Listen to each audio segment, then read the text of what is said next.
이 시간 사도신경으로 우리의 신앙을 고백하심으로 4월 22일 금요일 새벽 기도회를 하나님께 드리도록 하겠습니다. 전능하사 천지를 만드신 하나님 아버지를 내가 믿사오며 그 외아들 우리 주 예수 그리스도를 믿사오니 이는 성령으로 잉태하사 동정녀 마리아에게 나시고 본디오 빌라도에게 고난을 받으사 십자가에 못 박혀 죽으시고 장사한 지 사흘 만에 죽은 자 가운데서 다시 살아나시며 하늘에 오르사 전능하신 하나님 우편에 앉아 계시다가 저리로서 산 자와 죽은 자를 심판하러 오시리라. 성령을 믿사오며 거룩한 공회와 성도가 서로 교통하는 것과 죄를 사하여 주시는 것과 몸이 다시 사는 것과 영원히 사는 것을 믿사옵나이다. 아멘. 찬송가 21장 다 찬양하여라 함께 찬송하도록 하겠습니다. 찬송가 21장입니다.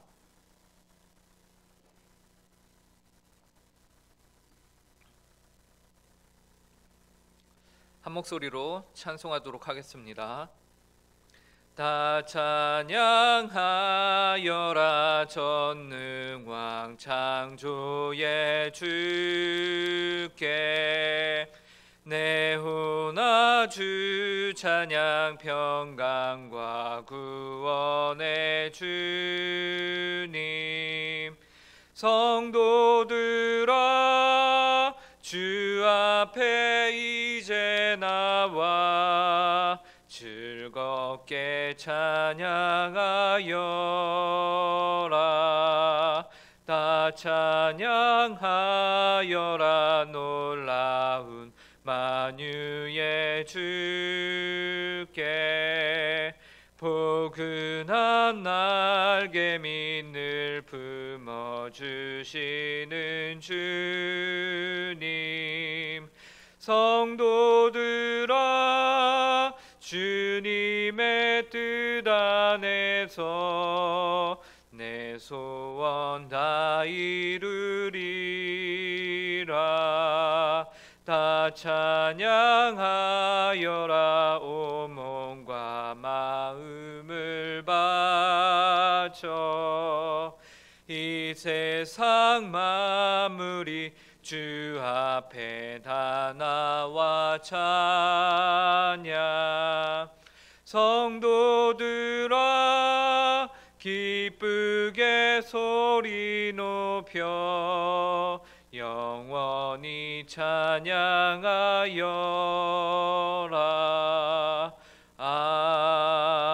아멘. 함께 기도하도록 하겠습니다. 하나님 아버지 감사합니다. 오늘도 저에게 한날을 허락하여 주시고 새날에 하나님 아버지 저희에게 호흡을 허락하여 주시고 생명을 허락하여 주셔서 이렇게 주님 앞에 나와 기도함으로 하루를 시작할 수 있도록 은혜를 허락하심에 감사합니다. 하나님 주님의 이름은 참으로 찬양받으시기에 합당하신 이름이십니다. 하나님 아버지 그 이름을 저희가 오늘 하루 온전히 높이며 그 이름에 합당한 주님의 성도라 불리며 주님의 자녀라 불리기에 합당한 삶을 살아갈 수 있도록 저에게 이 시간 은혜를 허락하여 주시옵소서. 저희의 힘과 능력과 뜻으로는 하나님의 이름에 합당한 삶을 살아갈 수 없는 부족한 자들임을 저희가 고백하며 하나님 늘 매 순간 저희가 성령님을 의지하여 살아갈 수 있도록 은혜를 허락하여 주시옵소서. 저희 가운데 성령의 충만함을 허락하여 주시옵소서. 그래서 오늘 하루도 하나님 아버지 저희가 죄를 쫓아가는 삶이 아니라 나의 자아를 쫓아가는 삶이 아니라 하나님의 말씀을 쫓아가는 삶을 살기를 원합니다. 이 시간 주님의 말씀을 통해서 저의 심령이 다시금 새로워지는 복되고 귀한 하루가 이 시간이 될 수 있도록 함께하여 주시옵소서. 감사하며 이 모든 말씀 예수님의 이름으로 기도합니다. 오늘 저희에게 주시는 하나님의 말씀은 구약성경 시편 135편 1절부터 14절까지의 말씀입니다. 구약성경 시편 135편 1절부터 14절까지의 말씀입니다. 제가 가진 성경으로는 구약 901쪽에 있습니다. 이 시간 저희에게 주신 하나님의 말씀을 제가 읽도록 하겠습니다. 할렐루야. 여호와의 이름을 찬송하라. 여호와의 종들아 찬송하라. 여호와의 집 우리 여호와의 성전 곧 우리 하나님의 성전 뜰에 서 있는 너희여 여호와를 찬송하라. 여호와는 선하시며 그의 이름이 아름다우니 그의 이름을 찬양하라. 여호와께서 자기를 위하여 야곱 곧 이스라엘을 자기의 특별한 소유로 택하셨음이로다.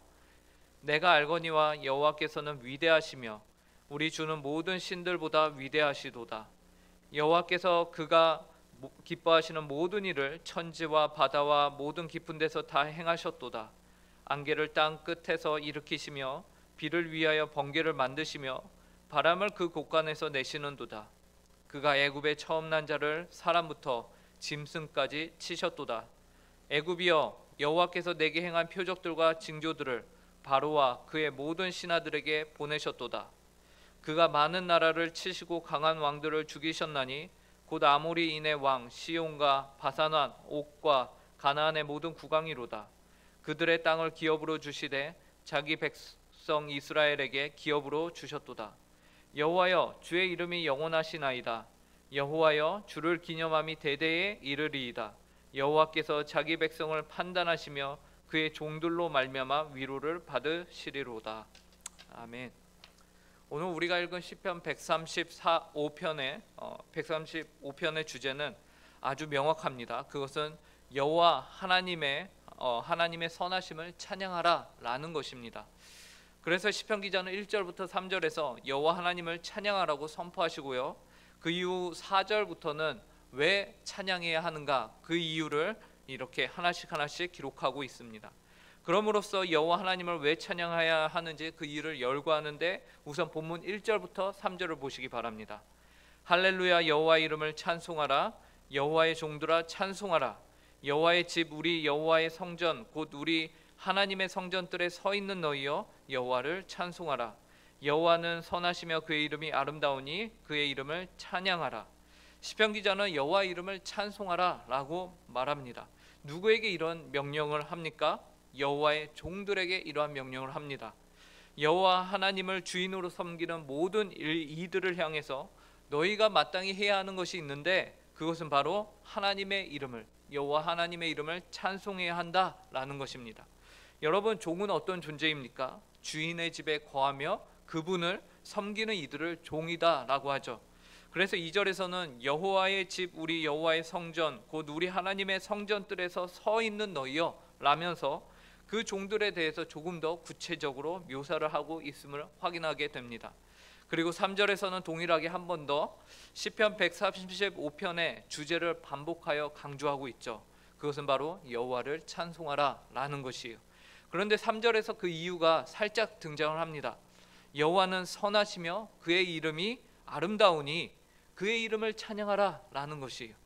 즉 우리는 강제로 아무런 이유도 없이 여호와 하나님을 주인으로 섬기고 그분을 억지로 찬양해야 하는 것이 아님을 시편 기자가 말해주고 있는 것입니다. 그렇다면 우리는 하나님을 왜 찬양해야 하냐? 우리가 그분을 찬양해야 함이 다른 종교를 가진 사람들, 그들의 신앙이나 혹은 그들의 목적과 같이 개인의 유익을 이루기 위해서 그 신을 위로하고 찬양하여서 자신의 유익을 얻기 위함도 아님을 말합니다. 그렇다면 무엇입니까? 그 이유는 그분이 선하시고 그 이름이 아름답기 때문에 우리는 그분을 찬양해야 한다라고 말합니다. 여호와 하나님을 찬양해야 하는 이유가 바로 이것이에요. 그분은 선하시고 그 이름이 아름답기에. 그러면서 이제 4절부터는 왜 그분이 선하시며 그분이 어떤 일을 행하셨기에 그의 이름이 아름다운가, 그 이유를 쭉 열거해 놓고 있습니다. 자, 하나씩 저희가 보겠는데요. 첫 번째 이유는 그분이 이스라엘을 택하셨다라는 것이에요. 4절을 보시기 바랍니다. 여호와께서 자기를 위하여 야곱 곧 이스라엘을 자기의 특별한 소유로 택하셨음이로다. 하나님께서 먼저 이스라엘을 택하셨습니다. 이스라엘이 하나님을 택한 것이 아니라 하나님께서 이스라엘을 택하셨습니다. 그런데 이유가 있으셨는데 자기의 특별한 소유로 삼기 위해서 택하셨습니다. 이것은 여호와 하나님의 일방적인 행동이죠. 이스라엘의 입장에서 보면 분에 넘치는 과분한 대우를 받은 것이에요. 이는 단지 육적인 이스라엘만을 의미하는 것이 아니라 영적 이스라엘, 아브라함의 영적 후손들까지 의미하는 것인데, 바로 이 새벽에 하나님을 주인으로 섬기며 이 예배당에 나와 기도로 하루를 시작하는 모든 이들에게 행하신 하나님의 은혜인 것입니다. 하나님이 오늘 이 자리에 있는 저와 여러분 모두를 그분의 특별한 소유로 택하셨다라는 사실을 믿음으로 오늘 하루를 하나님께 기도하며 하나님을 섬기는 성도로 사시기를 간절히 바랍니다. 여호와 하나님을 찬양해야 하는 두 번째 이유는요, 그 하나님이 천지를 주관하시며 모든 신들보다 위대하신 분이시기 때문에 그렇습니다. 5절부터 7절을 보시기 바랍니다. 내가 알거니와 여호와께서는 위대하시며 우리 주는 모든 신들보다 위대하시도다. 여호와께서 그가 기뻐하시는 모든 일을 천지와 바다와 모든 깊은 데서 다 행하셨도다. 안개를 땅 끝에서 일으키시며 비를 위하여 번개를 만드시며 바람을 그 곳간에서 내시는도다. 여호와 하나님께서는 위대하시며 모든 신들보다 능력이 뛰어나신 분이십니다. 위대하십니다. 그런데 구체적으로 어떻게 위대하시냐? 그분은 모든 천지 만물을 다 그분의 기뻐하시는 뜻대로 다스리시며 주관하시기 때문에 위대하십니다. 그때의 중요한 것은 그가 기뻐하시는 대로 행하셨다라는 것이죠. 그분은 다른 타인에 의해서, 다른 존재에 의해서 조종을 당하시거나 억지로 어떤 일을 행하시는 분이 결코 아니세요. 여호와 하나님을 조종할 수 있는 존재는 이 세상에 단 하나도 없습니다. 또한 반대로 그분이 다스리지 못하는 존재도 단 하나도 없습니다. 모든 만물이 그분의 주권 아래에서 그분의 다스리심을 받습니다. 그리하여 그분께서는 그가 기뻐하시는 모든 일을 천지와 바다 가운데 그 모든 깊은 데서 다 행하셨다라고 시편 기자가 기록하고 있는 것이, 이것이 여호와 하나님이 찬양을 받으셔야 하는 두 번째 이유예요. 천지를 주관하시며 모든 신들보다 위대하십니다. 이토록 위대하신 하나님이 바로 저와 여러분을 그분의 특별한 소유로 삼으셨다니 이 얼마나 놀라운 은혜입니까? 그 하나님의 어깨에 올라타서 이 땅에서 크고 놀라운 일들을 바라볼 수 있게 되길 간절히 바랍니다. 그리고 앞으로 반드시 그렇게 될 것이에요. 그러한 믿음을 가지시기 바랍니다. 우리를 부르셨고 그분의 특별한 소유로 삼으신 하나님께서는 이 세상에서 가장 위대한 분이시며 그분을 우리가 찬양해야 한다라는 것이죠. 이것이 두 번째 이유입니다.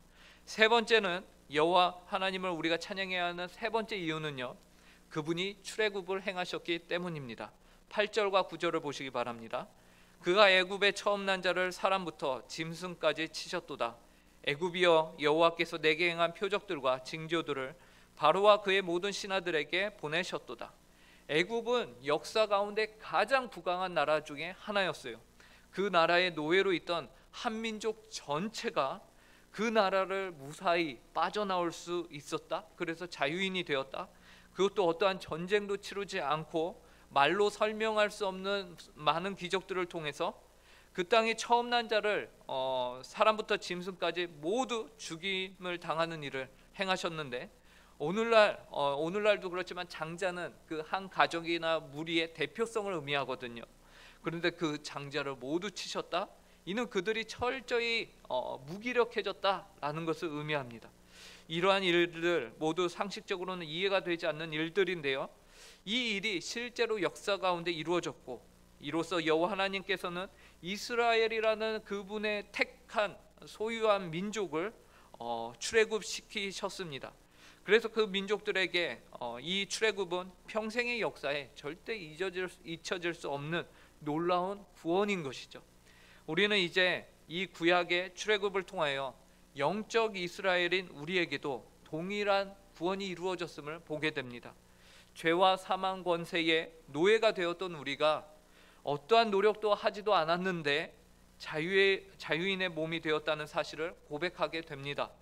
바로 예수 그리스도가 우리를 위하여 죽으심으로, 마치 애굽의 모든 장자들이 죽임을 당하는 그때에 어린 양의 피가 문설주에 발리어진 가정은 하나님의 죽음의 그림자가 그냥 넘어갔던 것과 같이 오늘 우리도 예수 그리스도의 보혈을 의지함으로써 자유인의 몸이 되었다는 사실로 말미암아 여호와 하나님을 선하신 분으로 우리가 찬양해야 한다라는 것을 말해주고 있습니다. 그의 이름이 아름다우십니다. 이 출애굽 사건이 여호와 하나님을 찬양해야 하는 세 번째 이유입니다. 그리고 마지막 네 번째 이유는요, 하나님이 가나안 땅을 그들에게 기업으로 주셨습니다. 10절부터 12절을 보시기 바랍니다. 그가 많은 나라를 치시고 강한 왕들을 죽이셨나니 곧 아모리인의 왕 시온과 바산 왕 옥과 가나안의 모든 국왕이로다. 그들의 땅을 기업으로 주시되 자기 백성 이스라엘에게 기업으로 주셨도다. 하나님께서는 이스라엘 민족들을 단지 출애굽하여 구원하신 것만이 아니라 그들의 조상들에게 약속하신 그 땅을 유업으로 주셨고 그 땅으로 인도하셨습니다. 비록 그 땅에 다른 민족들과 왕들이 있었음에도 불구하고 그 많은 나라들을 하나님이 치시고 그 강한 왕들을 죽이시면서 그 땅을 기업으로 그의 백성들에게 주셨습니다. 이로써 우리 하나님은 그의 백성이 단지 겨우겨우 구원만 얻는 삶이 아니라, 물론 구원도 놀라운 축복임에는 우리가 의심의 여지가 없죠. 거기에다가 그러나 하나님께서는 거기에다가 더 복된 풍요로운 삶을 살기를 바라시는 분이시다라는 것이에요. 그리고 그 복된 삶은 하나님이 과거에 그의 조상들에게 약속하신 그 언약에 근거하여서 반드시 이루신다는 사실을 우리가 깨닫게 되는 것입니다. 그렇다면 오늘날 구원을 받은 주님의 백성들, 성도들, 주님의 몸된 교회에게 주어진 그 땅은 어디이겠습니까? 오늘날 우리가 잘 아는 대로 주님의 교회는 성도는 이 땅에서 이미 출애굽한 이스라엘 백성들과 같이 구원을 받은 자들입니다. 그러나 결국에 우리에게 언약으로서 약속이 되어진 그 기업의 땅은 어디일까요? 바로 천국이죠. 그 천국에 우리는 반드시 들어가게 되어 있습니다. 마치 하나님께서 그 많은 나라와 강한 왕들을 치시고 자기 백성을 그 땅으로 인도하신 것처럼 힘들고 때로는 우리의 힘과 능력으로는 안 될 것 같아 보이는 이 세상에서의 일들을 뚫고 하나님께서는 결국에는 우리를 주님의 나라, 저 천국으로 인도하실 것입니다. 이 사실을 믿으시기 바랍니다. 주께서 가나안 땅을, 약속의 땅을 그의 백성들에게 유업으로 주셨습니다. 이것이 여호와 하나님이 찬양을 받으셔야 하는, 그의 백성이 그분을 찬양해야 하는 네 번째 이유입니다. 이처럼 우리는 오늘 여호와 하나님을 찬양해야 하는 일에 진심이어야 하며 또 열심이어야 할 것입니다. 네 가지의 이유, 그분이 그의 백성을 그의 특별한 소유로 삼으셨다. 그리고 그분이 다른 누구보다도 위대하신 분으로서 그분의 뜻을 나타내셨다. 출애굽이라는 구원을 이루셨으며 또 약속의 땅으로 인도하셨다. 이토록 위대하신 하나님을 시편 기자는 13절과 14절에서 다시금 주님을 찬양하라고 선포하는데요. 제가 읽어보겠습니다. 여호와여, 주의 이름이 영원하시나이다. 여호와여, 주를 기념함이 대대에 이르리이다. 여호와께서 자기 백성을 판단하시며 그의 종들로 말미암아 위로를 받으시리로다. 우리가 믿는 여호와 하나님의 이름이 영원하십니다. 그리고 그분을 기념함이 대대에 이를 것입니다. 그 기념함들이 바로 주님을 사모하고 주님을 바르게 섬기는 주의 백성들을 통해서 이렇게 하루의 시작을 주님께 기도함으로 시작하는 주의 자녀들을 통해서 이루어질 것입니다. 그렇기 때문에 14절 하반절에 이렇게 고백하는 것이지요. 그의 종들로 말미암아 위로를 받으시리로다. 저와 여러분들이 여호와 하나님의 위로가 되는 복되고 귀한 하루가 되길 간절히 바랍니다. 함께 기도하겠습니다. 하나님 아버지, 감사합니다. 오늘 저희에게 시편 말씀을 통하여서 하나님 아버지, 저희가 하나님 아버지 앞에서 하나님의 이름을 왜 높이며 찬양하여야 하는지를 알려주시니 감사합니다. 하나님 아버지, 주님은 너무나도 선하시며 주님의 이름은 아름다우십니다. 주님은 그 이름에 합당하게 저희 가운데서 놀라운 일들을 행하셨습니다. 그 하나님이 행하신 그 일들을 저희가 오늘 말씀을 통하여서 보았고, 이 말씀을 하나님 아버지 저희가 살면서 때때로 기억하고 다시금 생각하며 하나님을 높이고 하나님을 찬양하는 일에 게으르지 않을 수 있도록 저희 가운데 성령의 충만함으로 동행하여 주시옵소서. 하나님 아버지 감사하며 오늘 하루도 하나님 아버지 보시기에 합당한 하루, 복된 하루가 되기를 원합니다. 그리고 저녁에는 저희가 또 한 자리에 모여서 하나님 기도회로 주님의 이름을 높이기를 원하오니 하나님 아버지 온 성도들이 오늘 하루 주님과 동행하는 복된 하루를 지내며 또 저녁에 저희가 주님의 이름으로 모일 때에 그 시간에도 함께하여 주시옵소서. 감사하며 이 모든 말씀 예수님의 이름으로 기도합니다. 아멘. 하늘에 계신 우리 아버지여, 이름이 거룩히 여김을 받으시오며 나라의 임하옵시며 뜻이 하늘에서 이루어진 것 같이 땅에서도 이루어지이다. 오늘날 우리에게 일용할 양식을 주옵시고 우리가 우리에게 죄 지은 자를 사하여 준 것 같이 우리 죄를 사하여 주옵시고 우리를 시험에 들게 하지 마옵시고 다만 악에서 구하옵소서. 대개 나라와 권세와 영광이 아버지께 영원히 쌓옵나이다. 아멘.